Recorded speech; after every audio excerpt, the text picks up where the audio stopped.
বছরের তুলনায় এবার শীতটা একটু জাঁকিয়ে পড়েছে কুসুমপুর গ্রামে। সামনেই পৌষ পার্বণ। গ্রামের কিছু লোক তাই হাঁড়ি বেঁধেছে প্রতিটি খেজুর গাছে। এবছরও তাদের খেজুরের রস যাবে শহরের কিছু বড় বড় পৌষ মেলায়।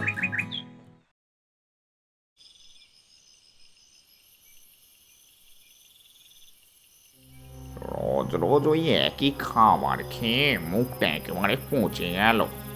হ্যাঁ গো, ঠিকই বলেছ। আমাদের এবার অন্য কোনো জায়গায় বাসা বাঁধতে হবে, যেখানে শুধু সুস্বাদু খাবার থাকবে। শুনেছি গ্রামের শেষ প্রান্তে একটা পুরনো খেজুর বাগান আছে। সেখানে নাকি এক লোক খেজুরের রস দিয়ে মিষ্টি খেজুরের গুড়ও বানায়। কতদিন হয়ে গেল খেজুরের গুড় খাইনি। চলো আমরা ওখানে গিয়েই বাসা বানাই। চলো চলো শিগগির।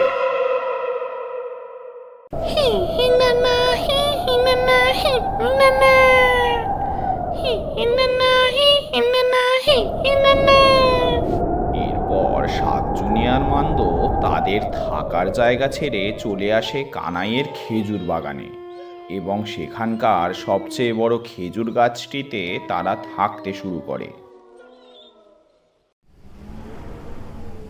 মনে হচ্ছে আজকে রাতে বেশ জাঁকিয়ে শীত পড়বে। যাই, তাড়াতাড়ি হাঁড়িগুলো গাছে বেঁধে আসি। সকালে পুরো হাঁড়ি রসে ভরে এলে তা দিয়ে গুড় বানানো যাবে।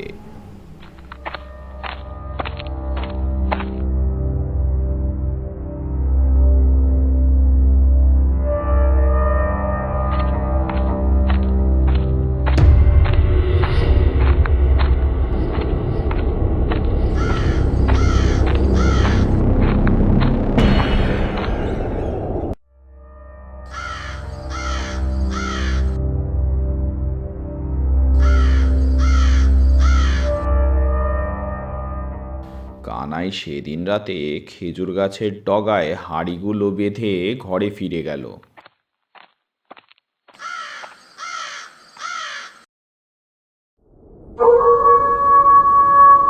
রাত তখন গভীর।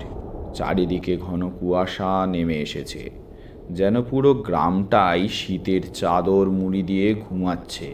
এদিকে শাকচুনিয়ার মান্দ খেজুর গাছে বাঁধা হাঁড়িগুলো থেকে সব রস একে একে খেয়ে ফেলে। কি স্বাদ! এত সুস্বাদু খেজুরের রস তো আমি বাপের জন্মেও কোনোদিনও খাইনি। রসেরই যখন এত স্বাদ, তবে গুড়ের স্বাদ তো অমৃতের সমান হবে গো গিন্নি। আহা, চিন্তা করো না গো, কাল আমরা গুড়ের স্বাদও নেব। পরের দিন সকাল হতেই কানাই তার খেজুর বাগানে আসে। হাঁড়িগুলো নামিয়ে তা থেকে খেজুরের রস সংগ্রহ করতে। কিন্তু গাছ থেকে সব হাঁড়িগুলো নামিয়ে দেখে সবকটা হাঁড়ি ফাঁকা। একটাতেও বিন্দুমাত্র রসের ছিটে ফোঁটাও নেই। এ কি, একটাও হাঁড়িতে রস নেই? এটা কিভাবে সম্ভব? তবে কি কেউ আমার বাগানে ঢুকে সব রস চুরি করে নিয়ে গেল? গিন্নি, ও গিন্নি, তাড়াতাড়ি এসো। কি হলোটা কি? সাত সকালে অমন ডাকাডাকি করছো কেন? আরে গিন্নি, সাধে কি আর ডাকছি? এই দেখো, একটাও হাঁড়িতে আজকে রস নেই। হ্যাঁ, কি বলো? হায় হায় হায় হায়, রস না পেলে তো খেজুরের গুড়ও বানানো হবে নি গো। গিন্নি, আমার মনে হয় কেউ আমাদের খেজুরের রস চুরি করে নিয়ে গেছে। এখন আমাদের চোরকে ধরার ব্যবস্থা করতে হবে।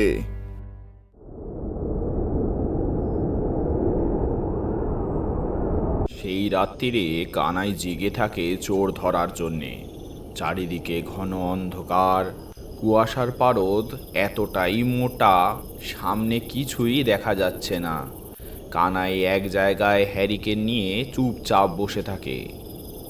কিছুক্ষণ পরে বাগানের বড় খেজুর গাছটা থেকে ফিস ফিস আওয়াজ শোনা যায়। কারা যেন কথা বলছে। কাদের যেন একটা আওয়াজ শোনা যাচ্ছে। যাই গিয়ে ধরি বেটাদের।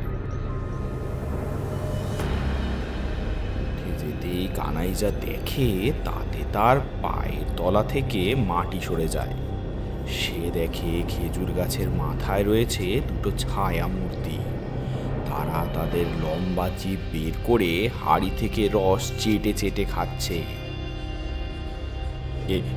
কে তোরা? নাম নাম বেটা, আজ তোদের ধরেছি। আজ তোদের একদিন কি আমার একদিন। ওরে ছেড়ে দে রে, ছেড়ে দে, মারিস না আমাদের। আমি শাকচুন্নি আর ও আমার বর মামদ। আমাদের তোর গাছের খেজুরের রস বড় ভালো লাগে রে কানাই। হ্যাঁ গো, তাই আমরা এখানে বাসা বেঁধেছি। সবই তো বুঝলাম, তবে একটা শর্তে আমি থাকতে দিতে পারি, যদি তোরা এভাবে বাগান পাহারা দিস। ওরে কানাই, ছেড়ে দে আমাদের, তুই যা বলবি তাই করব। আরে বাবা, আপনি বাঁচলে তবে বাপের নাম। ঠিক আছে ঠিক আছে, কাজে লেগে পড়। অনেক রাত হলো, এবার আমি গিয়ে একটু শুই। এরপর থেকে শাকচুনি আর মান্দ কানাইয়ের খেজুর বাগান পাহারা দিতে থাকে। একদিন রাতে শাকচুনি আর মান্দ শুয়ে আছে। এমন সময় মানুষের গন্ধ পাচ্ছি। মান্দ, ও মান্দ।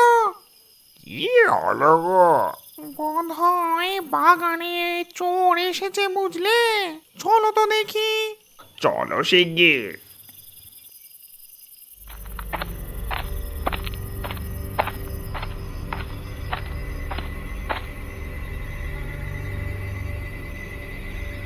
তাড়াতাড়ি কর রে টেপা। এই তো হয়ে গেছে রে, চল এবার রস নিয়ে মানে মানে কেটে পড়ি। ওই দেখো কিন্নি,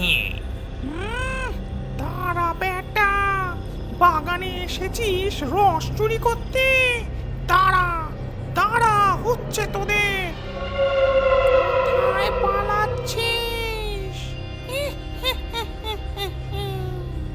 ওরে বাবা রে, এ দেখি ভূত রে ট্যাপা। ওরে বাবা গো, বাঁচাও। কিছু ভেবে ওঠার আগেই তারা ভয় পেয়ে মাটিতে লুটিয়ে পড়ে। এ দেখি আমাদের কাজ সহজ করে দিল গো। এবার বেটাদের বেঁধে রাখি চলো। কাল সকালে মালিক এসে দেখবে কি করে।